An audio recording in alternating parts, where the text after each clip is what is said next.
تیرے دامن کرم میں جس نیند آ گئی ہے، تیرے دامن کرم میں جس نیند آ گئی ہے، تیرے دامن کرم میں جس نیند آ گئی ہے، جو فنا نہ ہوگی ایسی اس زندگی ملی ہے۔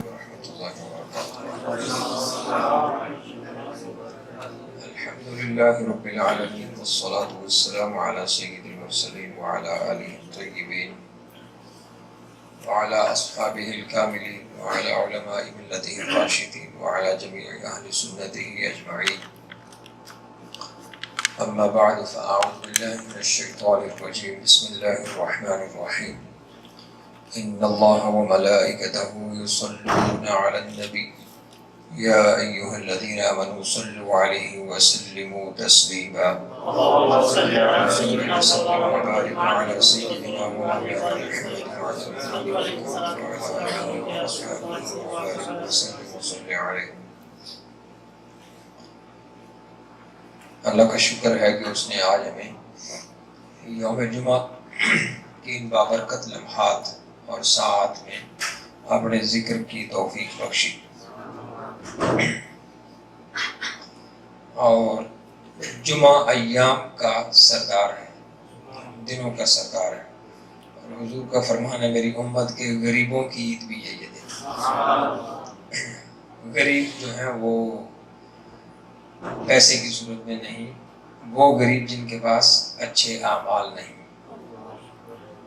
جس کے نامہ اعمال میں اچھے اعمال نہیں، وہ غریب ہوتا ہے۔ پیسے کی غربت جو ہے وہ وقت کے ساتھ ساتھ تبدیل ہو جاتی ہے، لیکن جس کو گناہوں کی بیماری لگ جاتی ہے وہ بڑھتا ہی جاتا ہے۔ تو جمعے کا دن گناہوں سے معافی مانگنے کا دن بھی ہے، اور گناہوں سے معافی مانگنے کا بہترین طریقہ یہ ہے کہ جہاں اللہ اور اس کے حبیب کا ذکر ہو رہا ہو، ہم سب وہاں جا کے بیٹھ جائیں اور ان کی برکت سے ہمارے گناہ بھی معاف ہو جائیں۔ آپ نے دیکھا ایک بڑی مشہور مثال ہے کہ خربوزے کو دیکھ کے خربوزہ رنگ پکڑتا ہے۔ جہاں اللہ کے 40 بندے موجود ہوں، ان میں سے کوئی ایک نیک بھی ہوتا ہے، اور وہ ایک جو نیک ہوتا ہے اس کا رنگ باقی سب پہ بھی چڑھ جاتا ہے۔ یہ صحبت کا اثر ہے۔ اور پھر آپ اپنی تعداد گنیں، ہم سب جتنے یہاں بیٹھے ہیں باوضو، اور ہم سب کے ساتھ جو 2 فرشتے ہیں ان کی تعداد گنیں، تو وہ فرشتے ہماری ہر دعا پہ آمین کہتے ہیں۔ پھر کیوں کر ہماری دعا قبول نہ ہوگی؟ تو یہ بڑی برکت کا اور بڑی سعادت کا دن ہے، اور اللہ کا شکر ہے کہ ہم سب اس کی یاد میں اور اس کے حبیب علیہ السلام کی یاد میں یہاں بیٹھے ہوئے ہیں۔ جمعے کا دن دعاؤں کی قبولیت کا دن ہے۔ جمعے کا دن اللہ کے حبیب علیہ السلام کی بارگاہ میں صلاۃ و سلام پیش کرنے کا دن ہے، اور سرکار فرماتے ہیں اس دن جو درود تم مجھ پہ پڑھتے ہو وہ مجھ تک پہنچایا جاتا ہے، اور میں تمہیں تمہارے نام سے پہچانتا ہوں۔ تو ان لمحات کے اندر حضور علیہ السلام کے ذکر کے لیے بیٹھنا یہ یقیناً خوش بختی ہے۔ جمعے کا دن جو ہے یہ بڑی اہمیت کا حامل ہے۔ دنیا کے تمام مذاہب میں اب بھی، اور اب سے 2000-4000 سال پہلے بھی، ہفتے میں ایک دن ایسا مقرر کیا جاتا تھا کہ اس امت کی تربیت کا انتظام کیا جاتا تھا اس دن۔ تو اللہ نے ہمارے لیے جمعے کے دن کو منتخب فرمایا، اور جمعے کے خطبے کے اندر خطباء اور علماء جو ہیں وہ اپنے عوام کی اصلاح اور تربیت کیا کرتے ہیں۔ جمعے کا خطبہ جو ہے وہ اس لیے دیا جاتا ہے۔ جمعے کے دن کے خطبے کی اہمیت کا اس بات سے اندازہ لگا لیں کہ حضور علیہ السلام کا فرمان ہے کہ خطبہ جب جاری ہو جائے، شروع ہو جائے، تو اس دوران گفتگو کرنا تو بہت دور کی بات ہے، فقط اپنے ساتھ بیٹھے ہوئے کو کوہنی مار کے، کوہنی کے اشارے سے اتنا کہنا کہ اپنے آپ کو درست کر کے بٹھا لو، اس عمل سے بھی آپ کے سارے نیک اعمال ضائع ہو جاتے ہیں۔ منہ سے بولنا نہیں، صرف کوہنی سے اشارہ کرنا. اور فقہا نے یہاں تک لکھا ہے کہ آنکھ سے اشارہ کرنا کہ سیدھا ہو کے بیٹھ، خود کو آگے کرو، خود کو پیچھے کرو، تمہارا سر ننگا ہے، تمہارے موبائل پہ بیل بج رہی ہے. آنکھ سے اشارہ کرنا، اس سے بھی سارے کے سارے اعمال ضائع ہو جاتے ہیں. اور اس کی مثال کے لیے جو الفاظ انتخاب فرمائے وہ کیا ہے؟ فرمایا جیسے آگ لکڑی کو جلا دیتی ہے، اس طرح سے تمہارا یہ آنکھ ہلانا اور تمہارا کوہنی ہلانا اور خطبے کے دوران دوسرے کو مخاطب کرنا اسی طرح تمہارے اچھے اعمال کو جلا دیتا ہے. یہ اہمیت ہے. اور ایسا کیوں کہا گیا، اس طرح کیوں فرمایا گیا؟ اس کی وجہ یہ ہے کہ آپ فلی فوکسڈ ہو کے خطیب کو سنیں.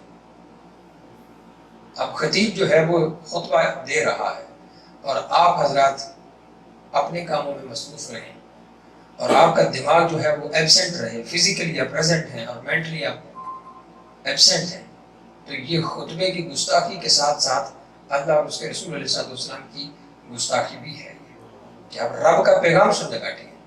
اگلا بندہ آپ کو قرآن سنا رہا ہے، میں آپ کو نہیں کہہ رہا کہ آپ ایسے کر رہے ہیں، میں ایک مثال دے رہا ہوں عوام کی کہ وہ آپ کو اللہ کا پیغام سنا رہا ہے اور آپ خود کو اتنا بڑا سمجھتے ہیں کہ آپ کو اللہ کا پیغام سننے کی ضرورت ہی نہیں. تو یہ جمعے کے دن کی اہمیت ہے. تو اللہ نے اس اہمیت کو سمجھنے کے لیے آج ہمیں یہاں بٹھایا ہے. جمعے کا جو خطبہ ہوتا ہے اور جمعے کا جو دن ہے یہ امت کی تربیت کا دن ہے.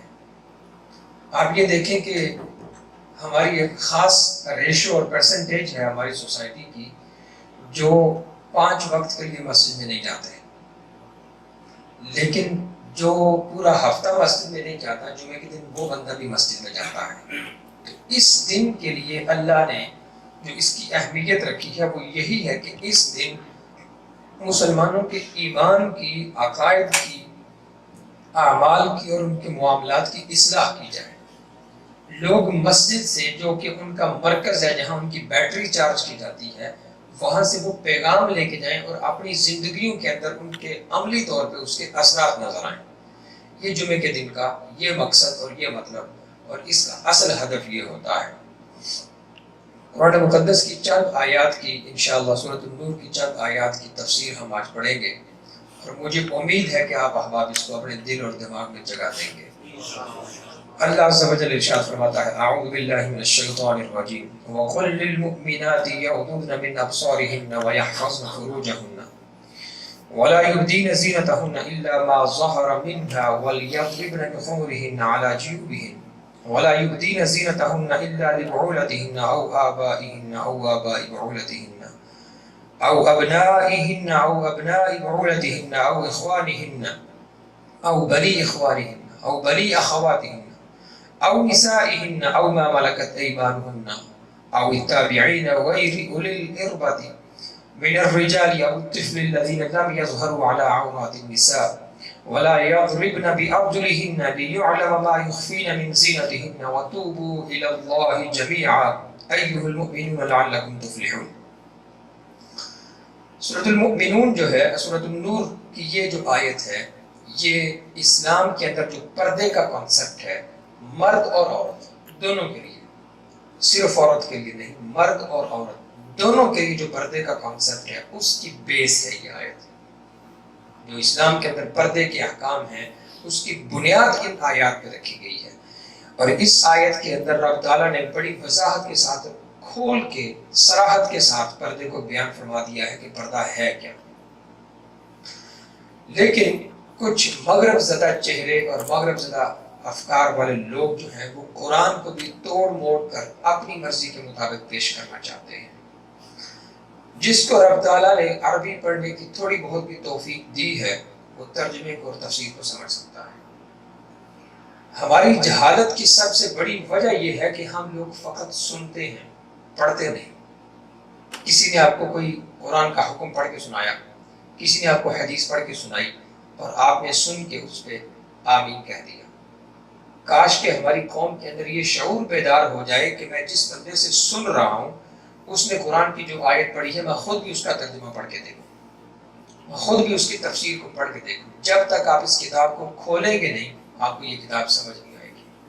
کیونکہ یہ سننے کی چیز نہیں، یہ پڑھنے کی چیز ہے اور پڑھ کر سمجھنے کی چیز ہے۔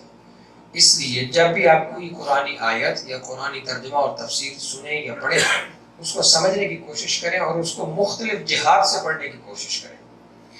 اللہ عز و جل فرماتا ہے کہ اے مسلمانوں، عورتوں کو حکم دو کہ وہ اپنی نگاہیں کچھ نیچی رکھیں اور وہ اپنی عزت کی حفاظت کریں، وہ اپنی پارسائی کی حفاظت کریں اور وہ اپنی زینت نہ دکھائیں مگر جسم کا وہ حصہ جو ظاہر ہے، اور وہ اپنے دوپٹے اپنے گریبانوں پر ڈال کر رکھیں اور اپنی زینت کی چیزیں ظاہر نہ کریں مگر اپنے شوہروں پر یا اپنے باپ یا شوہروں کے باپ یعنی اپنے سسر یا اپنے بیٹے یا شوہروں کے بیٹے۔ اب اپنے بیٹے اور شوہروں کے بیٹے میں کیا فرق ہے کہ ایک شوہر کی متعدد بیویاں ہو سکتی ہیں، تو عورت کے لیے اپنی جو سگی اولاد ہے اس سے بھی پردہ ضروری نہیں، اور اس کے شوہر کی دوسری بیویوں سے جو اس کی اولاد ہے اس سے بھی پردہ ضروری نہیں ہے۔ اپنے بھتیجوں اور اپنے بھانجوں سے یا اپنی عورتوں سے یا اپنی کنیزوں پر جو ان کی ملکیت میں ہوں، یا مردوں میں سے وہ نوکر جو شہوت والے نہ ہوں، اور وہ بچے جنہیں عورت کی شرم کی چیزوں کی خبر نہیں ہے، اور زمین پر اپنے پاؤں اس لیے زور سے نہ مارے کہ ان کی زینت کا پتہ چل جائے جو انہوں نے چھپائی ہو۔ اور اے مسلمانوں، تم سب اللہ کی طرف توبہ کرو اس امید پر کہ تم کامیاب ہو جاؤ گے۔ وَقُلْ لِلْمُؤْمِنَاتِ، مسلمان عورتوں کو حکم دو۔ اسلام کے اندر جو پردے کا حکم ہے وَقُلْ لِلْمُؤْمِنَاتِ، اس میں تمام خواتین کو مخاطب نہیں کیا گیا، صرف مؤمنات کے لیے حکم ہے۔ غیر مسلم عورت کے اوپر اسلامی پردے کے احکام کا اطلاق نہیں ہوتا، کیونکہ جس رب نے پردے کا حکم نازل کیا ہے اس عورت کا اسی پہ ایمان نہیں۔ جب وہ اس رب کو تسلیم نہیں کرتی تو اس رب کے بنائے ہوئے قوانین جو ہے اس کا بھی اطلاق اس پہ نہیں ہوتا۔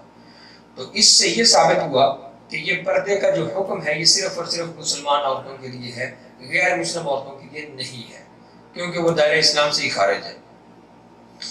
اب عورتوں کو پردے کا حکم جب دیا گیا تو مردوں کو اس میں ذکر نہیں کیا، وَقُلْ لِلْمُؤْمِنَاتِ میں مؤمنین نہیں فرمایا، مؤمنات کہا۔ تو اب اس میں یہ حکم ہے کہ عورتیں خود کو اپنی پردے کی آڑ میں اپنے جسم کی حفاظت کریں۔ حضرت میمونہ اور سیدہ ام سلمہ رضی اللہ تعالیٰ عنہ حضور علیہ السلام کی بارگاہ میں موجود تھی، اور ایک صحابی جو کہ نابینا تھے، دیکھ نہیں سکتے تھے، حضرت ابن مکتوم رضی اللہ تعالیٰ عنہ، تو حضور کی بارگاہ میں حاضر ہوئے جبکہ وہ دیکھ نہیں سکتے تھے۔ تو سرکار کریم علیہ السلام نے دونوں ازواج مطہرات کو فرمایا کہ آپ ان سے پردہ کریں۔ تو انہوں نے عرض کی حضور یہ تو ہمیں نہیں دیکھ سکتے، تو آقا کریم علیہ السلام نے ارشاد فرمایا تم تو اسے دیکھ سکتی ہو۔ تو پردے کا تعلق اس چیز سے نہیں کہ کوئی آپ کو دیکھ رہا ہے یا نہیں، اس چیز سے ہے کہ آپ کس کس کو دیکھ رہی ہیں۔ اور پھر اسی صورت کے اندر آیت کے اندر آگے فرمایا وَلَا يُبْدِينَ زِينَتَهُنَّ، اور اپنی زینت نہ دکھائیں۔ اب آپ سب مجھے اپنے دل پہ ہاتھ رکھ کے دکھائیں اور بتائیں، اس چیز کو محسوس کریں۔ وَلَا يُبْدِينَ زِينَتَهُنَّ، اپنی زینت کو ظاہر نہ کرو۔ میری قوم کی وہ بیٹیاں، وہ بہنیں، ہماری وہ مائیں جو بازار میں شاپنگ کرنے کے لیے جاتی ہیں یا اپنی ڈیوٹیز کی صورت میں اپنے دفاتر میں اپنے آفس میں جاتی ہیں، تو جب وہ سر سے دوپٹہ اتارتی ہیں اور ان کے سر کے بال جب ننگے ہوتے ہیں تو سر کے بال ننگے رکھنے کا مقصد کیا ہے کسی کے پاس اس سوال کا جواب؟ ایک عورت جو ہے وہ باہر، توجہ میری طرف رکھیں گے، بندے بیٹھتے رہیں گے آتے رہیں گے، انشاءاللہ یہ کافی ہو جائے گی جگہ، چھوٹے بچوں کو آگے کر دیں۔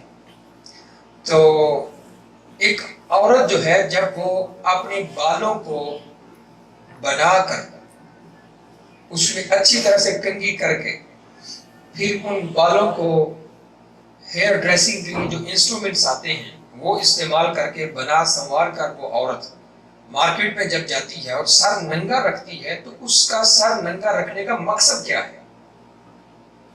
ہر چیز کا کوئی ٹاسک ہوتا ہے، کوئی ٹارگٹ ہے، کوئی ہدف ہے ہر چیز کا۔ عورت کا سر کے بالوں کو ننگا رکھنے کا مقصد کیا ہے؟ یہی نا کہ دنیا کو دکھائے کہ میرے بال اچھے ہیں. اگر اس کے بال گندے ہیں تو وہ کبھی بھی نہیں دکھائے گا. میں ٹھیک کہہ رہا ہوں؟ آپ کو ہضم نہیں ہو رہی یہ بات. ایک عورت کے سر کے بال گندے یا برے ہیں یا ہیلدی نہیں ہیں تو کیا وہ لوگوں کو دکھائے گی؟ اس لیے نہیں دکھائے گی کہ لوگ اس کے سر کے بالوں کو دیکھیں گے تو لوگ اس سے نفرت کریں گے کہ یہ گندی عورت ہے. تو جس عورت کے بال جتنے زیادہ خوبصورت ہوں گے وہ اتنے زیادہ نکھار کے دکھائے گی. تو تیرا رب تو تجھے یہ کہہ رہا ہے کہ جو چیز تیرے جسم میں خوبصورت ہے اس کو چھپا کے رکھ. وَلَا يُبْدِينَ زِينَتَهُنَّ، اپنی زینت کی چیزوں کو دنیا کے سامنے مت رکھو.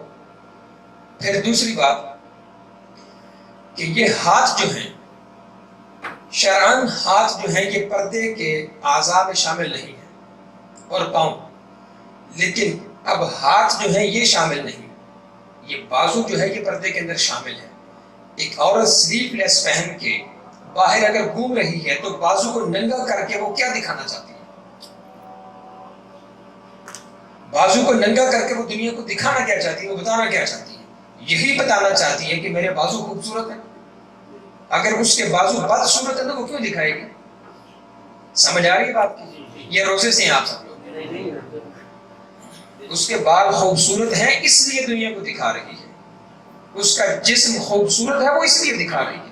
جس کا جسم گندا ہے وہ نہیں دکھائے گی. جس کے بال گندے ہیں وہ نہیں دکھائے گی. جس کا سر گنجا ہے وہ بھی نہیں دکھائے گی کسی. وَلَا يُبْدِينَ زِينَتَهُنَّ، جو تیرے جسم کے اندر زینت والی چیزیں ہیں، اٹریکشن والی چیزیں ہیں، وہ دنیا کو مت دکھا. کیوں نہ دکھا؟ قرآن ہمیں کیوں کہتا ہے کہ عورت اپنے جسم کی خوبصورتی والی جگہیں جو ہیں یا انسان کے نزدیک عورت کے جسم میں جو خوبصورتی والے اعضاء ہیں وہ عورت کیوں نہ دکھائے؟ اس لیے نہ دکھائے کہ جب عورت کا جسم مردوں کے سامنے ننگا ہوتا ہے تو معاشرے کے اندر اعتدال نہیں رہتا، معاشرے کے اندر توازن نہیں رہتا. اگر کسی کو یقین نہ آئے تو ویسٹ میں جا کے دیکھ لے کہ ایک لڑکا جس ماں سے پیدا ہوتا ہے اسی ماں سے اس لڑکے کا بیٹا بھی پیدا ہو جاتا ہے. ایک لڑکا اور ایک لڑکی ایک ہی ماں سے پیدا ہوتے ہیں، دونوں سگے بہن بھائی ہیں. یہی بھائی اپنی بہن کے بیٹے کا باپ بن جاتا ہے.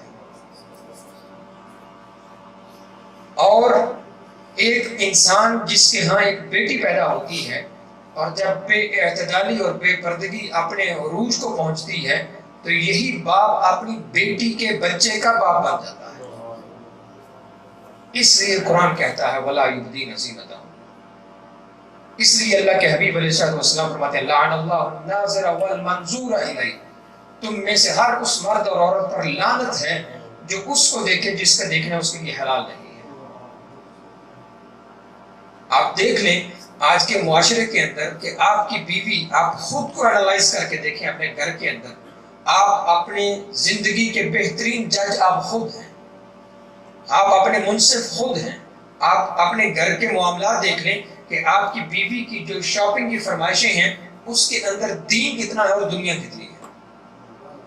وہ لباس آپ سے کون سا طلب کرتی ہے، وہ طعام آپ سے کون سا طلب کرتی ہے، وہ بیوٹی کی اور بننے سنورنے کی چیزوں کی کتنی فرمائش کرتی ہے. اور کبھی اس نے آپ سے یہ کہا ہو کہ قرآن کی تفسیر کی کوئی ایک کتاب لا کے دے مجھے؟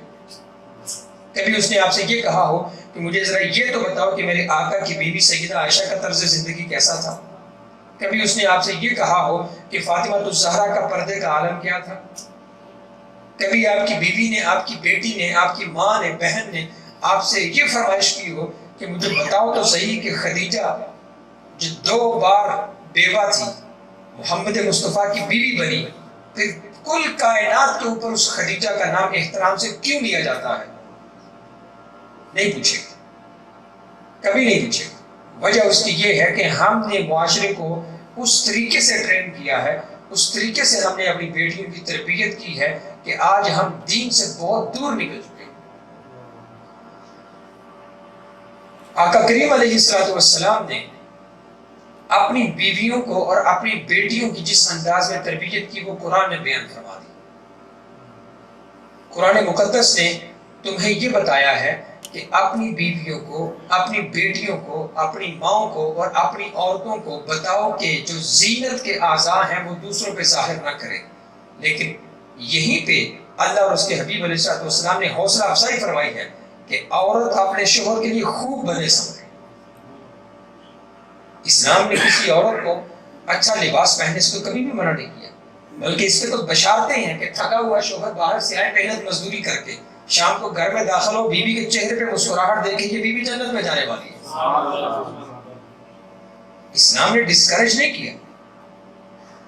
اسلام تو یہ چاہتا ہے، اور پیغمبر اسلام علیہ السلام تو یہ چاہتے ہیں کہ مرد تھکا ہوا ہو، رنجور ہو، غم میں ہو، پریشانی میں ہو، اور اس کی بیوی اتنی خوبصورت ہو کہ وہ بیوی کے چہرے پہ ایک نظر کرے، اس کے دل کے اندر ٹھنڈک پڑ جائے اور شوہر سے بیوی کے لیے دعائیں نکلیں.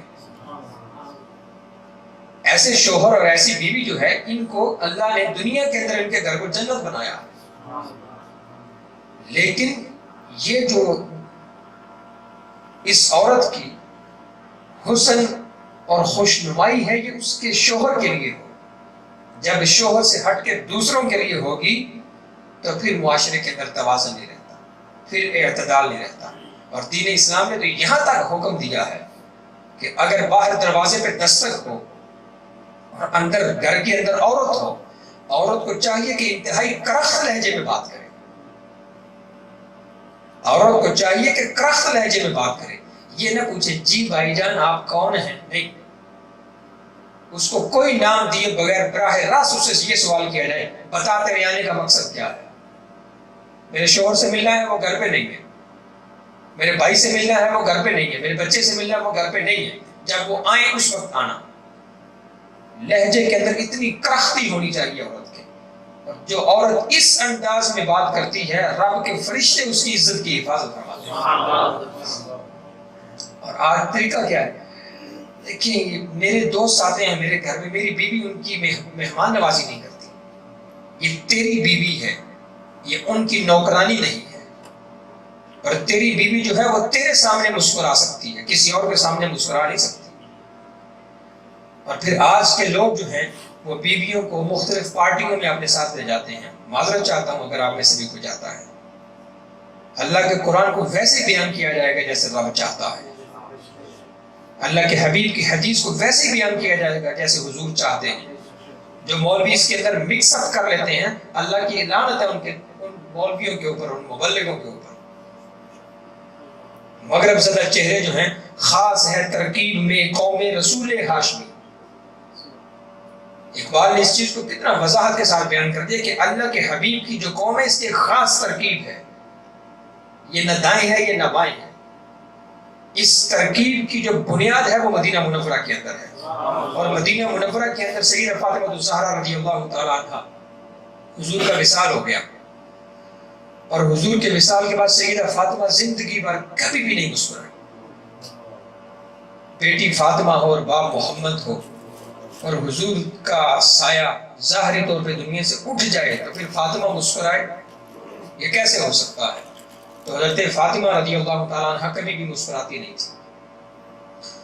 تو حضرت فاطمہ رضی اللہ تعالیٰ عنہ کو فکر لاحق ہوئی کہ زندگی بھر میں نے سر ننگا نہیں کیا، زندگی بھر میں نے بے پردگی نہیں کی، کسی غیر نے مجھے نہیں دیکھا. تو جب میرا انتقال ہو جائے گا تو پتہ نہیں مدینے والے میری میت کے ساتھ کیا کریں گے. جب میرا جنازہ اٹھ رہا ہوگا تو یہ لوگ میرے چہرے کو کیسے چھپائیں گے. آپ کو یہ فکر لاحق تھی. تو ایک صحابیہ حاضر ہوئی، تو انہوں نے حاضر ہو کے تو کھجور کے پتوں کے ساتھ ایک چھوٹا سا مکان نما یا جھونپڑی نما جنازے کے اوپر، میت کے اوپر جو چھت ڈالنے کا کوئی ایک سکیچ جو تھا وہ بنا کے دکھایا. مورخین اور محدثین نے لکھا ہے کہ یہ پہلا موقع تھا حضور کے وصال کے بعد فاطمہ کے چہرے پہ مسکراہٹ آئی. اور وہ کیوں آئی؟ اس لیے آئی کہ الحمدللہ دنیا میں مجھے کسی نے نہیں دیکھا، مجھے قبر میں اترتے ہوئے بھی کوئی نہیں دیکھ سکے گا. یہ حضرت فاطمہ کے چہرے پہ آخری مسکراہٹ تھی حضور کے وصال کے بعد. لوگ اسی فاطمہ کے بابا کے دین کو توڑ موڑ کے بیان کرتے ہیں. میرے عزیزوں، قرآن کو ویسے سمجھو جیسے قرآن چاہتا ہے کہ آپ اس کو سمجھیں. حدیث رسول کو ویسے سمجھو جیسے سرکار علیہ السلام ہمیں سمجھانا چاہتے ہیں۔ اب یہاں پہ وَلَا يُبْدِينَ زِينَتَهُنَّ، اپنی زینت نہ دکھائیں، اس میں یہ بات بالکل وضاحت اور صراحت کے ساتھ ہے کہ جسم کا وہ حصہ جس کو ڈھانپنا اور چھپانا ضروری ہے، اس کے علاوہ جو حصے بچ جاتے ہیں وہ چہرہ ہے، وہ ہاتھ ہیں اور وہ پاؤں ہیں۔ اب یہاں پہ مفسرین نے لکھا ہے کہ اس سے مراد چہرہ صرف نماز کی حالت میں ہے، اور چہرہ صرف طواف اور عمرہ اور حج کے دوران ہے۔ حج، عمرہ، طواف اور نماز، ان کے علاوہ عورت کے لیے چہرہ چھپانا بھی ضروری ہے۔ آپ کچھ ڈسکاؤنٹڈ مولوی یہ کہتے ہیں کہ نہیں، چہرہ چھپانا ضروری نہیں۔ آپ مجھے ایک بات بتائیں کہ عورت کی خوبصورتی کا سب سے زیادہ بہتر اور واضح اندازہ کہاں سے ہوتا ہے؟ چہرے سے ہی ہوتا ہے نا۔ آپ پاؤں دیکھ کے تو کوئی نہیں کہے گا کہ بڑی خوبصورت عورت ہے۔ جب بھی کسی کی خوبصورتی کا اندازہ، کسی کے پاؤں بہت خوبصورت، ہاتھ اس کے بہت صاف ستھرے ہوں اور بڑے پیارے ہوں، لیکن چہرہ بگڑا ہوا ہو تو کوئی اس کے حسن سے متاثر ہوگا؟ چہرہ وہ پہلا پوائنٹ ہے جہاں انسان کی نظر جاتی ہے تو بندہ دیکھ کے کسی کے حسن سے متاثر ہوتا ہے یا پریشان ہوتا ہے۔ تو نماز کی حالت میں چہرہ جو ہے وہ نہیں چھپائیں گے، طواف کی حالت میں چہرہ نہیں چھپائیں گے، حج کے دوران جب تک حج کی نیت ہے اس وقت تک چہرہ نہیں چھپائیں گے، اس کے علاوہ چہرہ چھپانا بھی ضروری ہے۔ تو اللہ کے حبیب علیہ السلام نے عورت کے اور مرد کے چہرے کے معاملے میں، جو ابھی میں نے حدیث پاک عرض کی تھی، لعن اللہ الناظر والمنظور الیہ، لعنت ہے اس مرد اور عورت پر جو غیر محرم کو دیکھے۔ تو وہی بات ہے دوبارہ کہ ہاتھ کو دیکھے تو کسی کے حسن کا اندازہ نہیں ہوتا۔ ہمارے ہاں پاکستان میں پٹھانوں میں یہ طریقہ رائج ہے، وہاں پہ کسی اور کی شادی کر رہی ہو تو عورت پردے میں ہوتی ہے پیچھے اور اس کا ہاتھ باہر نکالا جاتا ہے، تو اب وہ دیکھنے والا مسکین جو ہے وہ ہاتھ دیکھ کے اندازہ کر لیتا ہے کہ اس کا ہاتھ خوبصورت ہے، یہ اچھی ہوگی، اور بعد میں پھر کچھ اور نکل آتا ہے۔ تو دین نے تو عورت کو نکاح سے پہلے دیکھنے کی اجازت دے رکھی ہے، لیکن صرف دیکھنے کی اجازت دے رکھی ہے، واٹس ایپ پہ چیٹ کرنے کی اجازت نہیں دے رکھی، فیس بک میسنجر کے اوپر گپ شپ لگانے کی اجازت نہیں دے رکھی۔ کیوں؟ کہ نکاح کے بعد کی جو لذت ہے وہ نکاح سے پہلے پوری ہو جاتی ہے۔ آپ سمجھ رہے ہیں میری بات؟ اس لیے دین نے جو حدود قائم رکھی ہیں ان حدود کا احترام کیجیے۔ وَلْيَضْرِبْنَ بِخُمُرِهِنَّ عَلَى جُيُوبِهِنَّ، اور وہ اپنے دوپٹے اپنے گریبانوں پر ڈالے رکھیں۔ بڑا خشک سا موضوع چھیڑ دیا میں نے، نا؟ ہم سب باپ ہیں، ہم سب بھائی بھی ہیں، اور ہم سب بیٹے بھی ہیں۔ یہ جو عورت ہے نا، مسلمان کے لیے عورت زندگی اور موت کا معاملہ ہوا کرتا ہے۔ جو شخص اپنی ماں کو، بیٹی کو یا بہن کو اس درجے کی اہمیت نہیں دیتا وہ بے غیرت انسان ہوتا ہے۔ ایک عورت جب جہنم میں جاتی ہے تو اس کے پیچھے 3 مردوں کا ہاتھ ہوتا ہے۔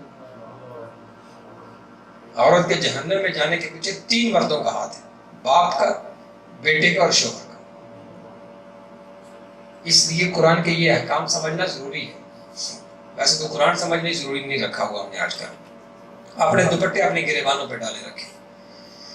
اس سے مراد یہ ہے کہ دوپٹہ گریبان میں ڈالنے کا، تو اب اس میں جدید دور کی ماڈرن آنٹیاں جو ہیں انہوں نے اس کا یہ نکال لیا کہ دوپٹہ سر سے اتار کے گلے میں ڈال لیں۔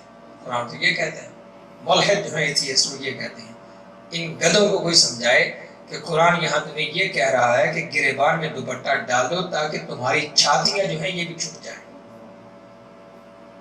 اب چہرے کے بعد جو انسان کی باڈی شروع ہوتی ہے وہ یہ چیسٹ سے شروع ہوتی ہے، اور یہ وہ دوسرا مقام ہے جو اور انسان کو سب سے زیادہ اٹریکٹ کرتا ہے۔ اللہ نے اس چیز کو بھی چھپانے کے لیے یہ حکم دیا کہ اپنے جسم کے اس حصے کے اوپر بھی کپڑا لٹکا کے رکھو تاکہ کسی کو محسوس ہی نہ ہو اس عورت کی عمر کتنی ہے، یہ کتنی خوبصورت ہے۔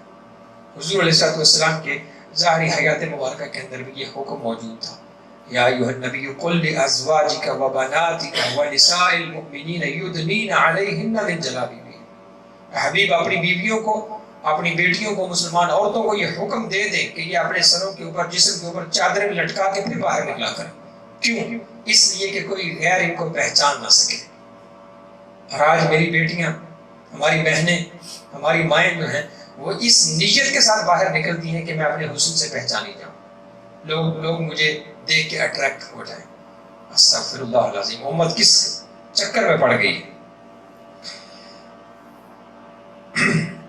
حضرت ام خلاد رضی اللہ تعالیٰ عنہ، یہ حضور کی ایک جان نثار صحابیہ ہیں، ان کے بیٹے کی شہادت ہو گئی لڑائی کے دوران، جنگ کے دوران، تو وہ حضور علیہ السلام کے پاس حاضر ہوئی، صحابہ کرام علیہ رضوان کی اس مقام پہ جہاں شہداء کی لاشوں کو جمع کیا جا رہا تھا۔ تو جہاں شہداء کی لاشیں موجود تھیں، جب وہ اس مقام پہ پہنچی تو ان کے چہرے کے اوپر نقاب تھا۔ تو لوگوں نے ان سے پوچھا کہ تیرا تو بیٹا شہید ہو چکا ہے، تو نے اب بھی چہرہ چھپایا ہوا ہے؟ مطلب یہ کہ یہ تو غم کی حالت ہوتی ہے کہ بندے کا ایک جوان بیٹا جو ہے وہ شہید ہو جائے، تو یہ تو غم کی کیفیت ہوتی ہے، تو تجھے اس وقت بھی نقاب کی پڑی ہوئی ہے؟ تو ام خلاد نے کہا میں نے بیٹا کھویا ہے، حیا نہیں کھویا۔ یہ صحابیات کا یہ درجہ اور یہ مقام تھا کہ جب اللہ کے نبی علیہ السلام نے پردے کے احکام نازل فرمائے تو وہ اس درجہ محتاط ہو گئی۔ اب پردے کے بارے میں مختصر طریقہ اور مختصر حکم میں عرض کروں کہ باپ کی طرف سے اوپر کو جتنے رشتے جا رہے ہیں ان سے پردہ کرنا ضروری نہیں، باپ سے اوپر جتنے رشتے جا رہے ہیں ان سے پردہ ضروری نہیں۔ اب جو رشتے نیچے کی طرف جا رہے ہیں ان سب سے پردہ کرنا ضروری ہے، چچا کے بیٹے، ماموں کے بیٹے، پھوپھی کے بیٹے، یہ جتنے جن کو آپ کزنز کہتے ہیں نا، یہ سب کے سب ان سے پردہ کرنا ضروری ہے۔ اور آج کل ہمارے ہندوستان، پاکستان اور یہ ساؤتھ ایشیا کے اندر دیور نام کی ایک چیز ہر گھر میں پائی جاتی ہے، اور دیور کے بارے میں میرے حضور نے فرمایا یہ تو زہر کی طرح ہے، یہ تو قتل کرنے والی چیز ہے، یہ تو سانپ کی طرح ہے کہ وہ بائی بن کے گھر کے اندر موجود ہے، وہ بائی بن کے گھر کے اندر موجود ہے، لیکن گناہ کرتے وقت وہ بھول جائے گا کہ اس رشتے کا احترام کیا ہے۔ اس لیے اپنے گھروں کے اندر، اپنے معاشرے کے اندر یہ سسٹم لے کے آئیں کہ جس کی شادی ہو اس کو الگ کر دیا جائے، دو بھائی ایک گھر کے اندر نہ رہیں، شریعت اس کی اجازت نہیں دیتی۔ یہ ہندو مذہب ہے جو نسل در نسل ہمارے اندر منتقل ہوتا ہوا آیا کہ ہمارے ہاں تو کمبائن فیملی سسٹم ہے، اسلام میں یہ سسٹم نہیں ہے۔ اسلام میں سسٹم یہ ہے لڑکے کی شادی ہو فوری طور پہ اس کو الگ کر دیا جائے، اس کی بیوی نہ کسی کی نوکرانی بنے نہ یہ کسی کا غلام رہے، یہ کمائے اپنی بیوی کو کھلائے، اپنے بچوں کو کھلائے، جو اس کی بیوی ہے اس کے اوپر یہ فرض نہیں، اس کے اوپر یہ واجب نہیں، نہ قانون نہ شرعن کہ وہ اپنی ساس اور سسر کے کپڑے بھی دھوئے اور ان کو کھانا بھی کھلائے۔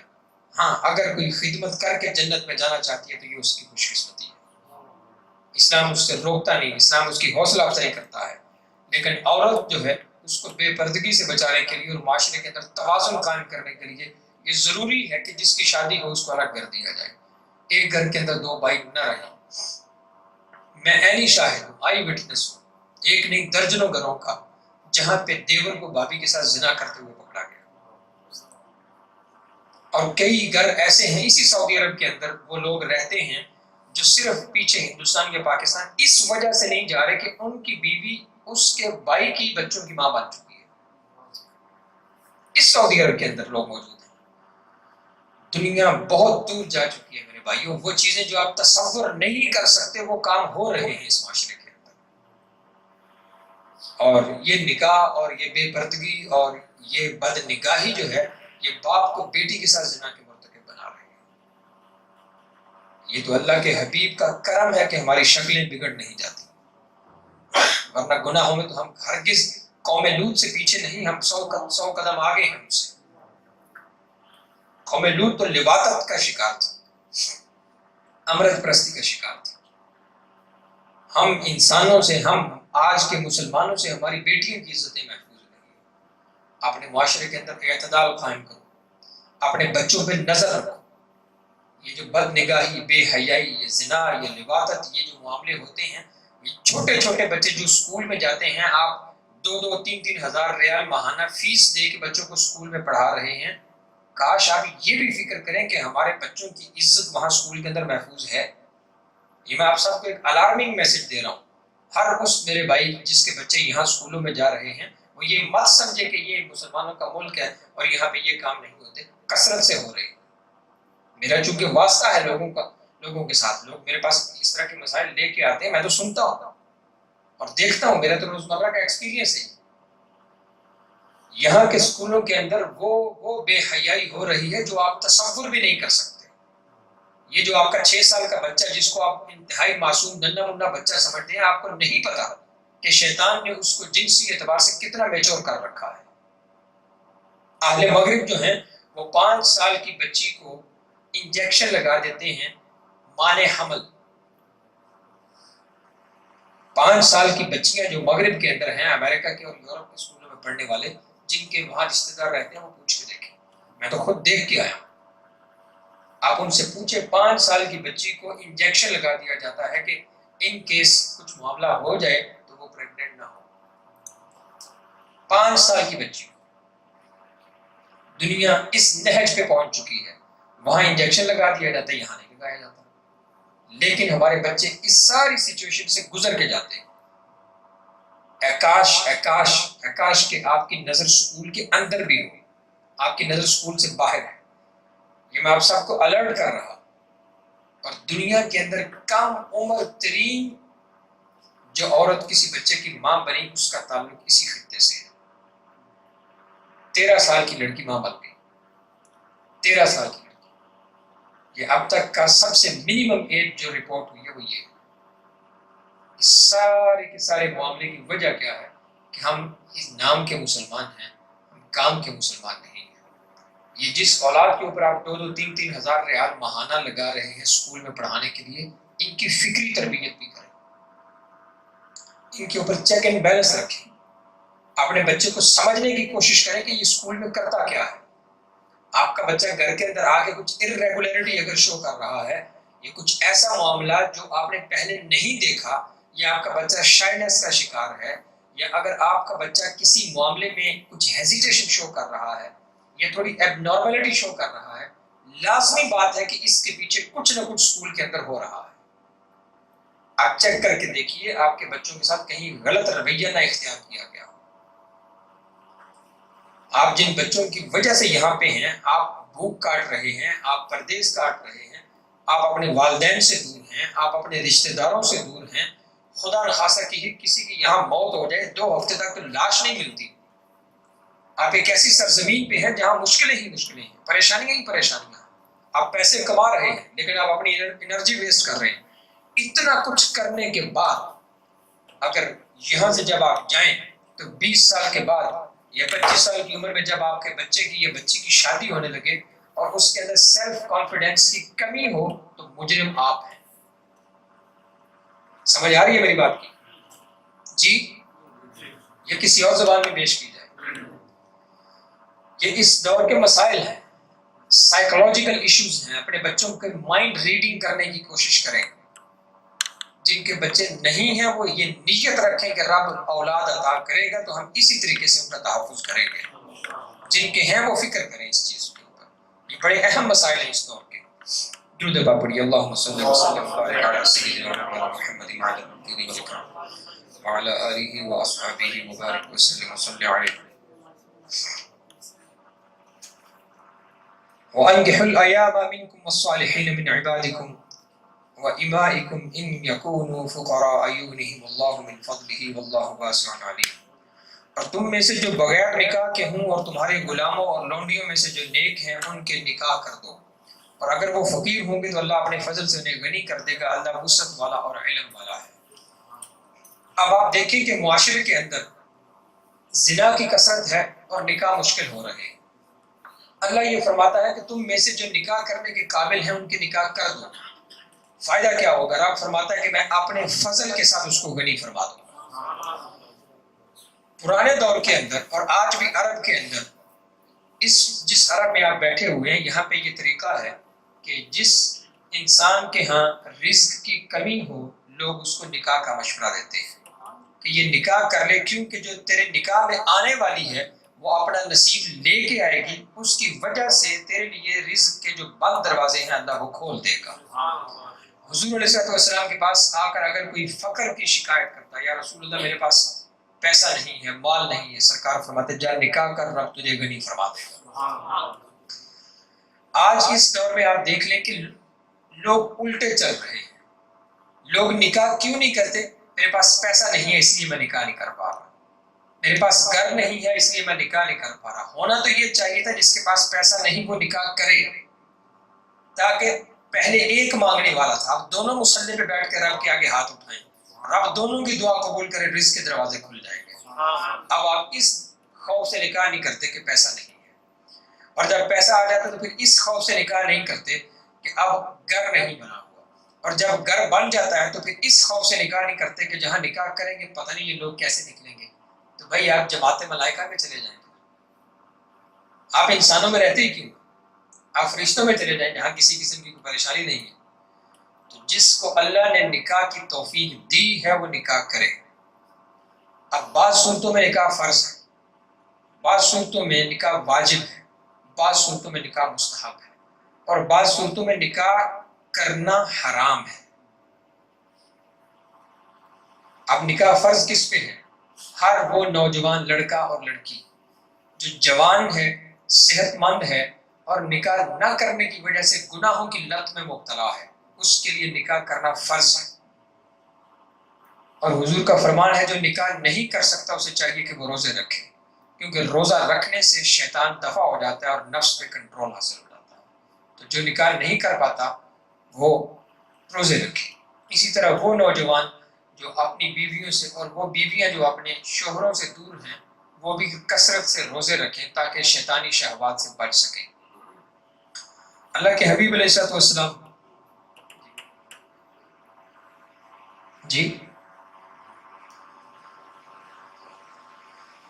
یہ حضور کی شان ہے، یہ قرآن حضور کی شان ہے۔ بزرگ فرمائے حضور کی شان میں کچھ بیان کریں، حضور کی شان میں کثرت سے بیان ہوتے ہیں، یہ قرآن حضور کی شان میں ہی ہے، آپ تسلی رکھیں۔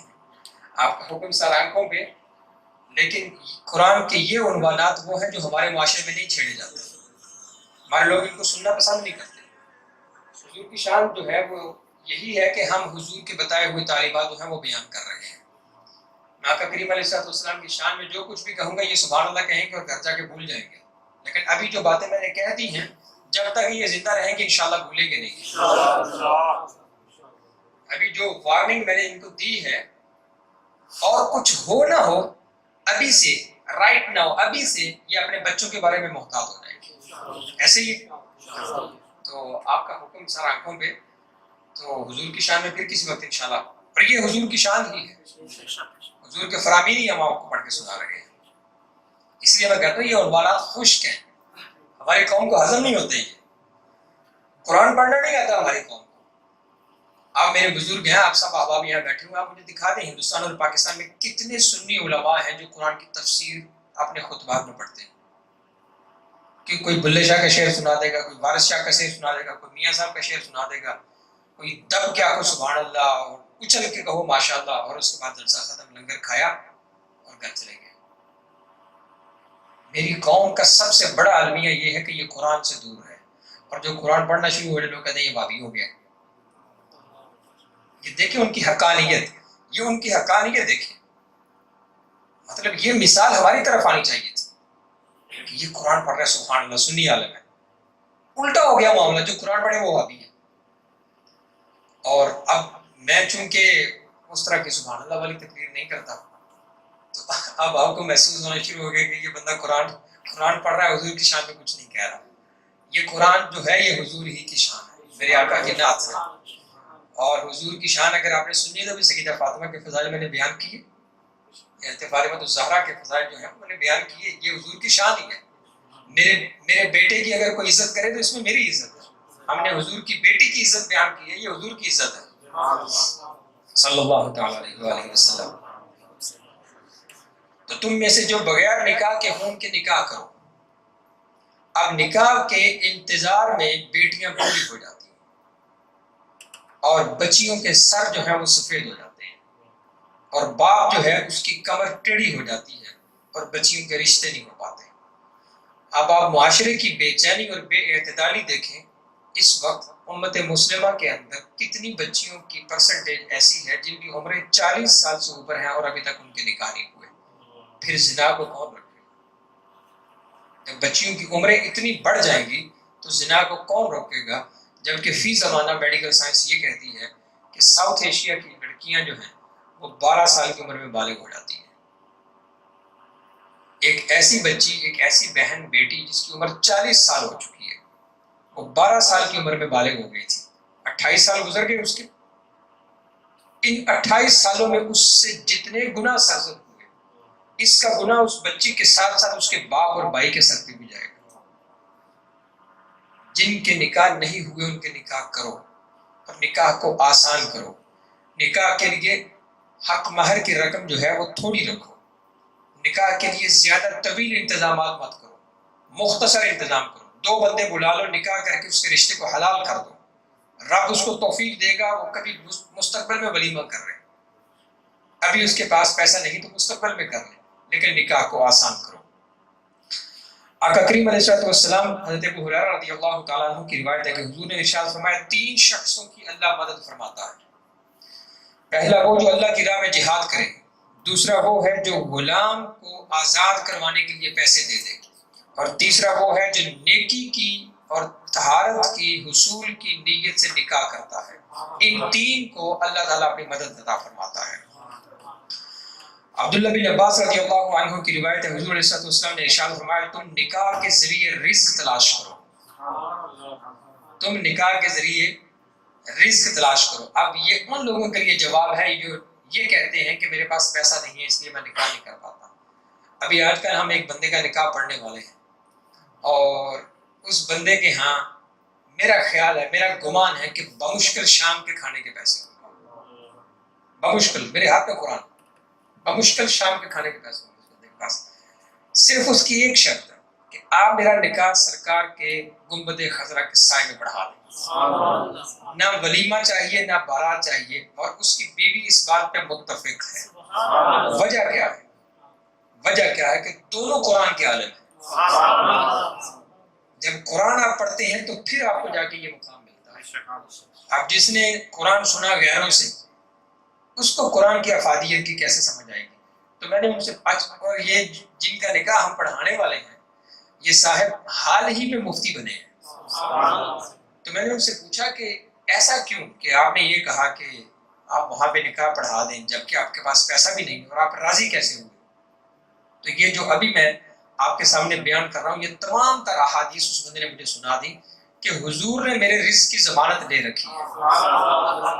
آقا کریم علیہ السلام کی برکت سے مجھے رزق عطا ہو جائے گا۔ جب توکل اس درجے پہ پہنچے گا تو نکاح آسان ہو جائے گا، نکاح برکتوں والے ہو جائیں گے۔ سیدہ فاطمہ الزہرا اور حضرت علی رضی اللہ تعالیٰ عنہم کی نکاح کا فیصلہ جب رب تعالیٰ نے فرما دیا اور حضور کو حکم ہو گیا کہ اپنی بیٹی فاطمہ کا نکاح علی کے ساتھ کر دو، تو حضور نے حضرت علی کو بلایا، علی تیرے پاس کتنے پیسے ہیں؟ یا رسول اللہ کچھ بھی نہیں۔ تیرے پاس مال کون سا ہے؟ حضور میرے پاس زرہ ہے۔ حضرت ابوبکر صدیق کو دی، صدیق یہ علی کی زرہ لو، مارکیٹ میں جا کے بیچ دو، جتنے کی بکے وہ پیسے لا کے علی کو دے دو، اور ان پیسوں سے علی اپنا مہر اور ولیمہ کر لیں گے۔ عثمان غنی اس نکاح کے اندر معاون بنے۔ جب نکاح آسان کرنے ہوں اور نکاح واقعی کرنے ہوں تو نکاح اس انداز میں بھی ہو جایا کرتے ہیں، لیکن جب ڈیمانڈ ہو کہ میرے 500 بندوں کی بارات بلانی ہے اور 1000 بندے کو ولیمہ کھلانا ہے تو یہ انہونیاں ہوتی ہیں۔ اور حضور کا فرمان ہے کہ اس نکاح میں برکت ہے جس پہ خرچہ کم آتا ہو۔ جس نکاح کے اوپر خرچے آتے ہوں وہ نکاح نہیں ہو سکتے۔ میرے مرشد کریم حضرت نائب محدث اعظم پاکستان رحمۃ اللہ تعالی علیہ، آپ درس حدیث دے رہے تھے اور کلاس کے اندر ایک نوجوان کو اپنے پاس بلایا اور اسے بلا کے پوچھا کہ تیری عمر کتنی ہے؟ تو انہوں نے بتایا میری عمر 17 یا 18 سال ہے۔ تو آپ علیہ الرحمٰن نے پوچھا کہ میں اپنی بیٹی کا نکاح تیرے ساتھ کر دوں؟ یہ دل بہت بڑا ہونا چاہیے۔ آپ نے یہ نہیں پوچھا تیری قوم کون ہے، تیری نسل کون سی ہے، تیرے پاس پیسہ کتنا ہے۔ فرمایا میں تیری اپنی بیٹی کا نکاح تیرے ساتھ کر دوں؟ تو اب وہ چپ ہو گئے کہ یہ تصور تو ہم کر ہی نہیں سکتے تھے کہ وقت کا محدث اور وقت کا فقیہ اور امام جو ہے وہ اپنی بیٹی کا نکاح ملک خاک ساتھ پہ کر دے، یہ کیسے ہو سکتا ہے؟ تو وہ خاموش رہے. تو آپ نے پھر پوچھا کہ کیا میں اپنی بیٹی کا نکاح آپ کے ساتھ کر دوں؟ تو انہوں نے کہا حضور مجھے اجازت دی جائے میں اپنے والدین سے مشورہ کر لوں. تو آپ نے فرمایا شرعاً اس کی ضرورت نہیں، لیکن حصول برکت کے لیے ماں باپ سے اجازت دے کے آؤ. مطلب یہ بھی نہیں کہا کہ ماں باپ کی مرضی کے خلاف جا کے نکاح کرو، فرمایا حصول برکت کے لیے. وہ کہ انہوں نے اجازت طلب کی تو انہوں نے کہا اس سے بڑھ کے تجھے اور کیا چاہیے کہ وقت کا محدث جو ہے وہ اپنی بیٹی کا رشتہ تجھے دے رہا ہے. تو انہوں نے آ کے عرض کی حضور والدین نے اجازت دے دی. تو آپ نے اسی وقت ان کو ہاتھ سے پکڑا، گھر کے اندر لے کے گئے، اور جب وہ گھر سے باہر آئے تو آ کے انہوں نے بتایا میرا نکاح ہو گیا. اسلام میں نکاح اتنا آسان ہے. اب اسی نہج کے اوپر آپ دیکھیں کہ زنا ہو رہا ہے. ایک مرد اور عورت کی واقفیت ہوتی ہے، وہ 2 منٹ کے لیے کمرے کے اندر جاتے ہیں اور زنا کا ارتکاب کر کے باہر آتے ہیں. اسلام نے نکاح کو اتنا آسان کیا تھا جتنا آپ نے زنا کو آسان کر رکھا ہے. عمر بن خطاب رضی اللہ تعالیٰ عنہ فرماتے ہیں کہ مجھے اس شخص پر تعجب ہوتا ہے جو نکاح کیے بغیر امیر ہونے کے خواب دیکھتا ہے. دیکھ لینا. اور حضرت عمر کا فرمان ایسے ہی ہے جیسے رسول کریم علیہ السلام نے فرما دیا، کیونکہ حضور فرماتے ہیں کہ عمر کی زبان پہ حق جاری ہوتا ہے، اور میرے بعد اگر کوئی نبی ہوتا تو وہ عمر نبی ہوتا. تو اب حضرت عمر فرما رہے ہیں کہ مجھے اس شخص پہ تعجب ہوتا ہے جو امیر تو ہونا چاہتا ہے لیکن نکاح کیے بغیر. ثابت ہوا جو نکاح کرے گا وہی امیر ہوگا، جو نکاح نہیں کرے گا اس کی جیب میں پیسہ ضرور ہوگا لیکن امیری نہیں ہوگی، اس کے پاس بے برکتی ہوگی. اللہ اپنے فضل کے ساتھ نکاح کرنے والوں کو غنی فرما دیتا ہے. صدیق اکبر فرماتے ہیں اللہ عز و جل نے تمہیں نکاح کا حکم فرمایا، تم اس کی اطاعت کرو، اس نے جو غنی کرنے کا وعدہ کیا ہے وہ پورا فرمائے گا. اللہ نے فرمایا اگر وہ فقیر ہوں گے تو اللہ انہیں اپنے فضل کے ساتھ غنی فرما دے گا. اب جس کے نکاح میں تاخیر ہے وہ نکاح کر لے جو امیر ہونا چاہتا ہے، لیکن والدین کی اطاعت کے بغیر نہیں. والدین کی اطاعت ہر صورت میں مقدم ہے، والدین سے ہٹ کے آپ چل نہیں سکتے. تو سید عالم صلی اللہ علیہ وآلہ وسلم نے جو شریعت کے سٹینڈرڈ اور معیار ہمارے سامنے رکھے ہیں میرے عزیزوں، اسی کے اوپر چل کے ہم کامیاب ہو سکتے ہیں. سیدہ فاطمہ الزہرا رضی اللہ تعالی عنہا پردے والی عورت ہیں. آپ کے بابا کی امت کے اندر جو عورتیں ہیں وہ ان کو بھی پردے کی حالت میں دیکھنا چاہتی ہیں. پردے کی اہمیت کا اس بات سے آپ اندازہ لگائیں کہ قیامت کے دن جب پل صراط سے سیدہ فاطمہ گزرے گی تو سب مردوں کے سر جھکا دیے جائیں گے. اس وقت بھی کسی کی جرأت اور ہمت نہیں ہوگی کہ حضرت فاطمہ کی طرف کوئی سر اٹھا کے دیکھ سکے. حضور علیہ السلام کے فضائل اور خصائل میں یہ بھی شامل ہے کہ آقا کریم علیہ السلام کی جو ازواج مطہرات ہیں وہ بھی پردے میں کامل اور اکمل ہیں. آپ کی بیٹیاں جو ہیں وہ بھی پردے میں کامل اور اکمل ہیں. رافضی اور شیعہ خیالات رکھنے والے لوگ یہ کہا کرتے ہیں کہ کربلا کی سرزمین پہ محمد مصطفیٰ کی بیٹیوں کے سر ننگے ہوئے یہ حضور کی اولاد کے اوپر بہت بڑا بہتان ہے. اگر سرکار کی بیٹیوں کے سر ننگے ہوتے تو رب کا آسمان پھٹ کر زمین سے مل جاتا. یہ نہیں ہو سکتا. حضرت امام حسین نے اور اہل بیت کے اندر شامل جتنے مجاہدین تھے ان سب کی وصیت یہ تھی کہ گردن کٹتی ہے تو کٹ جائے لیکن سر ننگا نہ ہونے دیں. اور آج مسلمانوں کی بیٹیوں کے سر ننگے ہو رہے ہیں. اپنی بیٹیوں کی عزت کرنا، اپنی بیٹیوں کا تحفظ کرنا سیکھو. بی بی زینب سلام اللہ علیہا کربلا کے بعد جب شام ان کا قافلہ پہنچا دمشق شہر میں تو دمشق کے اندر آج بھی وہ تاریخی بازار موجود ہے، اس کا نام بازار حمیدیہ ہے. شہر کے اندر موجود ہے وہ بازار آج بھی. تو حضرت زینب کی قافلے کے اندر ایک حبشی خاتون تھی جو کہ نوکرانی تھی یا کنیزہ کہہ لیں. تو دمشق کے گھروں کی چھتوں کے اوپر چڑھ کے لوگ اہل بیت کے قافلے کو دیکھ رہے تھے. اور دمشق کے اندر جو تعارف اور انٹروڈکشن کروایا گیا تھا اہل بیت کا وہ یہ تھا کہ یہ باغی ہیں اور دین کے غدار ہیں، اس لیے ان کو قتل بھی کیا گیا ہے اور اس لیے ان کو گرفتار کر کے لایا جا رہا ہے. اللہ کے حبیب علیہ السلام فرماتے ہیں کسی کے جھوٹا ہونے کے لیے اتنا ہی کافی ہے کہ وہ سنی سنائی بات پہ یقین کر لے. کاش کہ دمشق والوں نے تصدیق کی ہوتی کہ حسین دین کا غدار نہیں، دین کا محافظ ہے. تو اس قافلے کے اندر وہ خاتون بھی شامل تھی.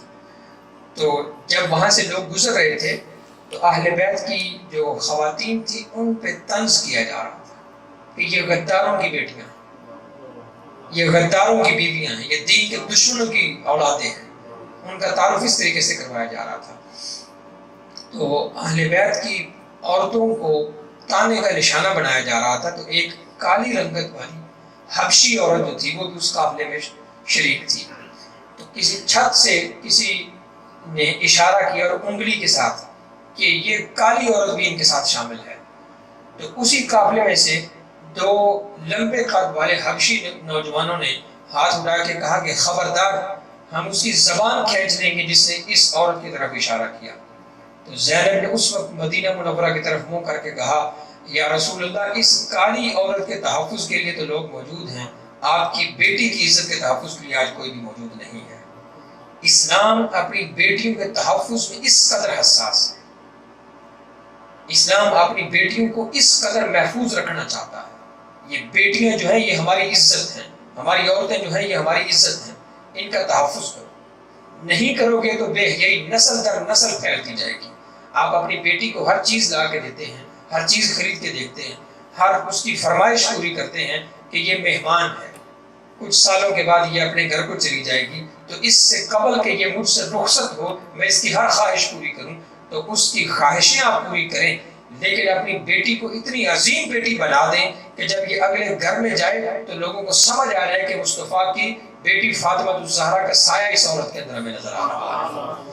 وہ عورتیں جن کے سر چھپے ہوئے ہوتے ہیں اور جن کے چہرے ڈھانپے ہوئے ہوتے ہیں، وہ عورتیں بہت برکت والی ہوتی ہیں. ان عورتوں کے ہاتھوں میں رب تعالیٰ ان کے ہاتھوں کے اندر اتنی برکت شامل فرما دیتا ہے کہ ان کے ہاتھ کا پکا ہوا کھانا جو انسان کھاتا ہے اس کے جسم کے اندر اللہ برکت شامل فرما دیتا ہے. ہمارے ایک عزیز تھے، تو ان کی بہن کا نکاح ہوا اور جب وہ اپنے سسرال گئی تو اگلے دن صبح اٹھ کے وہ آٹا گوندنے لگی. تو جب وہ آٹا گوندنے لگی تو اس کی جو ساس تھی اس نے آ کے اس کا ہاتھ پکڑ لیا. تو اس نے پوچھا کہ کیا تو نے وضو کیا ہے؟ اس نے کہا نہیں. اس نے کہا یہ جو میرے گھر کے اندر تجھے دولت کی ریل پیل اور یہ بڑے بڑے چوبارے اور لمبے چوڑے مکان نظر آ رہے ہیں وہ ان ہاتھوں کی برکت سے ہیں. میں نے اپنے گھر میں جب بھی کھانا پکایا وضو کر کے پکایا. تو یہ تربیت اپنی بیٹیوں کی کرو، ان کو سمجھاؤ کہ دین کے اندر کیا کیا احکام ان کے لیے رکھے گئے ہیں، کھانا کیسے پکانا ہے، بڑے کی عزت کیسے کرنی ہے. میری والدہ کا انتقال ہوا تو سب سے زیادہ جو رونے والے تھے وہ میرے دادا ابو تھے. میری ماں کا انتقال ان کے لیے وہ بہو تھی، لیکن جب ان کا انتقال ہوا تو سب سے زیادہ رونے والے میرے دادا ابو تھے. تو اس وقت میں بچہ تھا، مجھے اس چیز کی سمجھ نہیں تھی کہ میرے دادا کیوں رو رہے ہیں، رونا تو مجھے چاہیے، میری بہن کو یا میرے بھائی کو رونا چاہیے. اس وقت میرے دادا نے ایک جملہ کہا تھا کہ آج میرے گھر سے برکت اٹھ گئی ہے. تو مجھے اس وقت سمجھ نہیں آتی تھی کہ یہ برکت اٹھ گئی ہے یہ کیا ہوتا ہے، لیکن آج مجھے سمجھ آتی ہے کہ واقعی پوری کی پوری برکت اٹھا لی گئی تھی. کیونکہ میں نے کبھی بھی اور میرے دادا نے کبھی یہ نہیں دیکھا تھا کہ میری ماں نے کبھی چائے کا ایک کپ بھی بنایا ہو اور اس سے پہلے وضو نہ کیا ہو. یہ چیزیں آج ہمیں اپنی اولاد کو سکھانے کی ضرورت ہے، اپنی بیٹیوں کو یہ سکھانے کی ضرورت ہے. آقا کریم علیہ الصلوۃ والسلام نے اسی میں تو فرما دیا کہ وضو کرو، اس سے تمہارے لیے رزق میں برکت ہوتی ہے. اور فرمایا جو وضو کی حالت میں مر جائے گا وہ شہیدوں میں شمار ہوگا.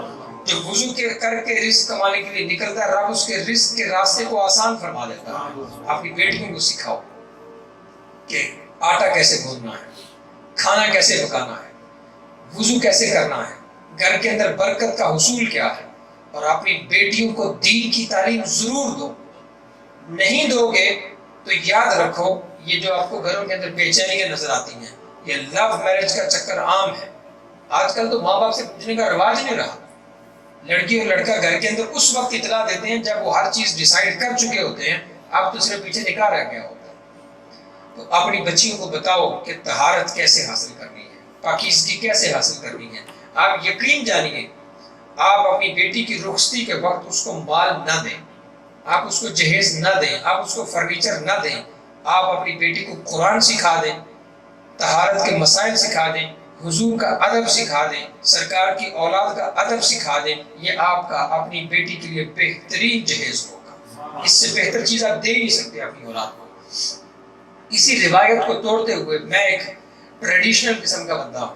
میرا خاندان ایک ٹریڈیشنل قسم کا خاندان ہے جو روایات میں پنجابی روایات پلنے والا چڑھنے والا خاندان تھا. لیکن میرے والد نے اعلانیہ طور پہ کہا تھا کہ رب مجھے اربوں روپے بھی دے، میں پھر بھی اپنی بیٹی کو 1 روپے کا جہیز نہیں دوں گا۔ اور جب اس کی نکاح کا وقت آیا تو میرے والد نے مجھے کہا تھا کہ میں آپ کو، تو میرا بیٹا ہے، میں گواہ بنا کے کہتا ہوں کہ ہم نے، یعنی خود والد نے اور تو نے بحیثیت بھائی کے، اپنی بہن کی اتنی اچھی تربیت کر دی ہے کہ ہماری بیٹی کو اگلے گھر میں کوئی شرعی مسئلہ درپیش آئے گا تو اس کو پوچھنے کے لیے کسی مفتی کے پاس جانے کی ضرورت نہیں ہوگی، اور اس کو اپنی اولاد کو پڑھانے کے لیے کسی ٹیوشن سینٹر بھیجنے کی ضرورت نہیں ہوگی۔ یہ مثال میں اس لیے دے رہا ہوں کہ وہ علم دو اپنی بچیوں کو جو تمہارے لیے عزت کا باعث بنے، کہ لوگ تمہاری بچیوں کے پاس رجوع کریں، لوگوں کی عورتیں تمہاری بیٹی کے پاس آ کے مسائل پوچھیں۔ عزت کس میں ہے؟ عزت اس میں نہیں کہ تیری بیٹی سڑک کے اوپر جا رہی ہے، اس کے بال جو ہے وہ ہوا میں لہلہا رہے۔ عزت اس میں نہیں کہ تیری بیٹی کا جسم ننگا نظر آ رہا۔ خاص ہے ترکیب میں قوم رسول ہاشمی، اللہ کے حبیب علیہ السلام کی جو قوم ہے اس کی خاص ترکیب ہے۔ اسلام نہ دائیں ہے نہ بائیں ہے، اسلام کی جڑ مدینہ میں ہے، اور مدینہ کے اندر جو اسلام کی بنیاد رکھی گئی اس مدینہ میں فاطمہ تھی، اور فاطمہ وہ تھی جس کے سر کا ایک بال کبھی کسی غیر مرد نے نہیں دیکھا۔ آج کا شادیاں آپ کر لیتے ہیں اور 1-2 مہینے کے اندر شادی کی لذت ختم ہو جاتی ہے، اور اس کے بعد بیوی ایک اور عامل کے پاس جا رہی ہوتی ہے اور شوہر دوسرے عامل کے پاس جا رہا ہوتا ہے، اور بیچ میں کیا نکل رہا ہوتا ہے؟ کسی نے جادو کر دیا ہے، کسی نے تعویذ کر دیا ہے۔ میرے بھائیو، نہ جادو ہے نہ تعویذ ہے، صرف بے عملی ہے، صرف بے عملی ہے۔ آپ نے اس کو پسند کیا تھا اس کے جسم کی وجہ سے، اس نے آپ کو پسند کیا تھا آپ کے جسم کی وجہ سے، آپ نے اس کے بال دیکھے، آپ نے اس کا چہرہ دیکھا، افسوس آپ نے اس کا دین نہیں دیکھا۔ اللہ کے حبیب فرماتے ہیں عورت سے 4 وجہ سے نکاح کیا جاتا ہے، خاندان کی وجہ سے، مال کی وجہ سے، حسن کی وجہ سے، اور دین کی وجہ سے۔ فرمایا تو پہلی 3 چیزوں کو چھوڑ دے، تو چوتھی چیز کو پکڑ جو اس کا دین ہے۔ آپ جب شادی کرتے ہیں جتنی مرضی خوبصورت عورت سے آپ نکاح کر لیں، اس کا حسن ایک نہ ایک دن مان پڑ جائے گا، لیکن اگر دیندار عورت سے نکاح کریں گے جیسے بھی حالات ہو جائیں گے وہ رب کی بارگاہ میں شکر گزار رہے گی۔ یہی فرق ہے۔ تو آپ اپنی ترجیحات تبدیل فرمائیں، اپنی بیٹیوں کی تربیت جو ہے اس کو تبدیل فرمائیں۔ معاشرے کے اندر جو بے اعتدالی ہے اس کو ختم کرنے کا بہترین طریقہ یہ ہے، اپنی اولادوں کی تربیت اس انداز سے کریں کہ یہ دنیا کے سامنے آپ کے لیے عزت کا نشان بنے۔ لوگ پوچھیں کہ یہ تمہاری بہو ہے، تمہاری بیوی جو ہے یہ کس خاندان سے تعلق رکھتی ہے، تو جب وہ پوچھیں تو ان کے ذہن میں آپ کے لیے عزت ہو۔ ایسا نہ ہو کہ آپ کی بیٹی آپ کے لیے بدنامی کا باعث بن رہی ہو، آپ کے لیے بے عزتی کا باعث بن رہی ہو۔ اپنی بیٹیوں کو فاطمہ الزہرا کی سیرت سکھاؤ، اپنی بیٹیوں کو عائشہ صدیقہ رضی اللہ تعالیٰ عنہ کی سیرت سکھاؤ، اپنی بیٹیوں کو خدیجہ رضی اللہ تعالیٰ عنہ جیسی وفا سکھاؤ۔ اور اچھی بیوی وہ ہوتی ہے کہ شوہر باہر سے تھکا ہوا آئے، پریشان حال آئے تو وہ خدیجہ کے انداز میں اس کا حوصلہ بڑھائے۔ حضور پہ وحی نازل ہوئی، حضرت خدیجہ کے پاس تشریف لائے تو آ کے اپنا معاملہ بیان فرمایا، تو خدیجہ نے کہا اے اللہ کے حبیب علیہ السلام آپ تسلی رکھیں، آپ نے تو کبھی کسی کو نقصان ہی نہیں پہنچایا، آپ کا رب آپ کو کبھی پریشان نہیں ہونے دے گا۔ یہ انداز ہے حوصلہ بڑھانے کا۔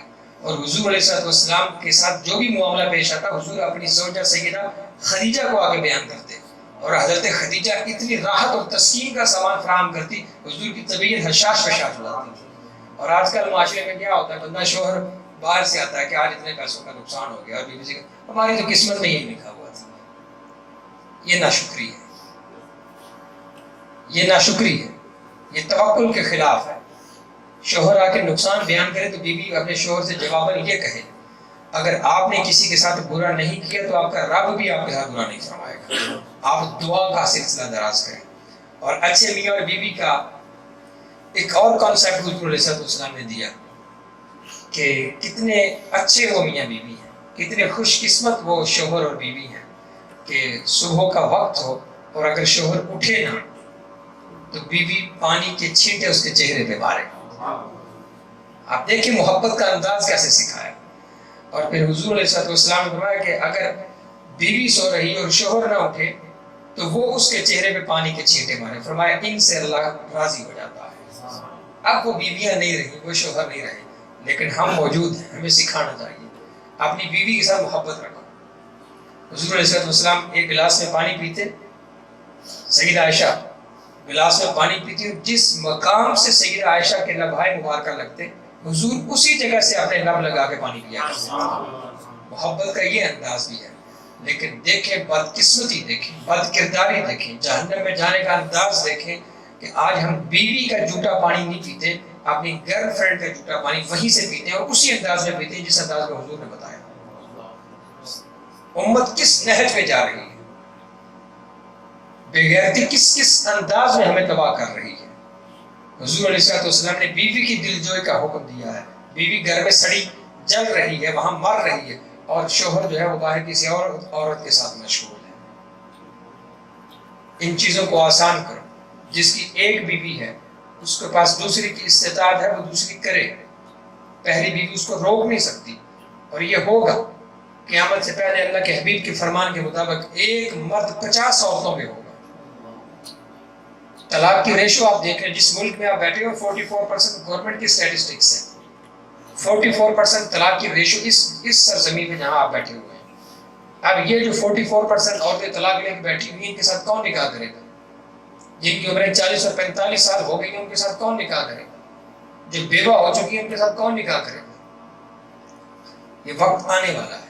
اسلام نے 1400 سال پہلے جو 4 بیویوں کا اور 4 شادیوں کا جو مشورہ اور جو 4 شادیوں کا سسٹم دیا تھا اور جو قانون بنایا تھا، وہ اسی لیے دیا تھا کہ قرب قیامت میں زنا بڑھ جائے گا، نکاح کم ہو جائے گا۔ تو اپنے معاشرے کے اندر اگر آپ توازن چاہتے ہیں تو اپنی بچیوں کی تربیت کریں، اپنی بیویوں کی تربیت کریں، اپنی ماؤں کو دین سنائیں۔ یہی وہ تربیت تھی جس نے انصار اور مہاجرین کے درمیان اعتدال قائم کیا۔ مکہ سے جب مہاجرین مدینہ پہنچے تو انصار میں سے بہت سارے ایسے تھے جن کی بیویاں ایک سے زیادہ تھیں۔ اللہ کی محبت نے صحابہ کرام میں سے بہت ساروں نے اپنی ایک بیوی چھوڑ دی تاکہ جو مکہ سے آنے والے مہاجر ہیں وہ ان کے ساتھ نکاح کر لیں۔ یہ چیزیں آپ کو اس وقت ہضم ہوں گی جب آپ قرآن پڑھیں گے۔ قرآن پڑھے بغیر یہ چیزیں آپ کو ہضم نہیں ہو سکتی، نہ آپ کو سمجھ آئیں گی۔ ہماری قوم ہوا میں ہے، ہمیں واپس زمین پہ آنے کی ضرورت ہے۔ ہماری قوم راگ میں ہے، سر میں ہے، ہمیں واپس اپنے معمول کے مطابق اپنے معمولی حالات میں آنے کی ضرورت ہے۔ تو قرآن کو سمجھو، اپنی بیٹیوں کو قرآن کا تحفہ دو، اپنی ماؤں کو قرآن سناؤ، اسی میں ہمارے لیے عافیت، اسی میں ہمارے لیے فلاح ہے۔ سبحانک اللہم و بحمدک، اشہد ان لا الہ الا انت، استغفرک و اتوب الیک، وما علینا الا البلاغ المبین۔